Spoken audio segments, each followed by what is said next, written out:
மகளிர் தின விழாவில் மகளிருக்கென பிரத்யேக பிங்க் ஆட்டோ அறிமுகம் செய்வதில் தமிழக அரசு பெருமை கொள்கிறது. நாடாளுமன்றத்தில் கல்வி குறித்து பேசிக் கொண்டிருக்கும் பொழுது தமிழக எம்பிக்களை மத்திய அமைச்சர் தர்மேந்திர பிரதான் நாகரீகமற்றவர்கள் என விமர்சித்துவிட்டு எதிர்ப்பு குரல் எழுந்ததும் தன்னுடைய வார்த்தைகளை திரும்ப பெற்றது பற்றி பொதுமக்கள் என்ன நினைக்கிறார்கள் என்று பார்ப்போம். அந்த மக்களால் தேர்ந்தெடுக்கப்பட்ட பிரதிநிதிகளை பேசுகின்ற பொழுது அது மக்களை, தமிழக மக்களையே பேசுகின்ற என்பதைத்தான் கருத முடியும்.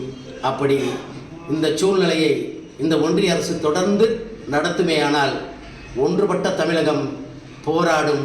மக்கள் கண்டிச்சனால இப்போ வாபஸ் பெற்றிருக்கிறாரு. இப்போ பொதுமக்களை பேசின மாதிரி இது அவர் பேசினது இது பொதுமக்கள் வன்மையாக கண்டிக்கிறோம். அது எந்த வகையில் நியாயம்னு தெரியல.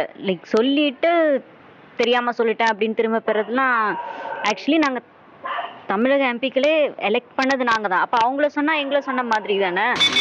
கடும் கண்டனத்துக்குரியது. ஏற்கனவே தமிழகத்தை பல வகையில் அவர் புறக்கணித்து வருகிறார்கள். கேட்ட கல்வி நிதி இதுவரை வரவில்லை. மேலும் இந்த மாதிரி தமிழர்களை அவர்களை கேவலப்படுத்தும் என்பது தமிழக மக்கள் ஒருபோதும் ஏற்றுக்கொள்ள மாட்டார்கள். அவர்களை தமிழகத்திலிருந்து ஓட ஓட விரட்டி அடிப்பார்கள். தமிழகம் பொங்கியலும் மும்மொழிக் கொள்கை என்றைக்குமே நாங்கள் ஏற்றுக்க மாட்டோம். உலக மகளிர் தின விழாவில் மகளிருக்கென பிரத்யேக பிங்க் ஆட்டோ அறிமுகம் செய்வதில் தமிழக அரசு பெருமை கொள்கிறது.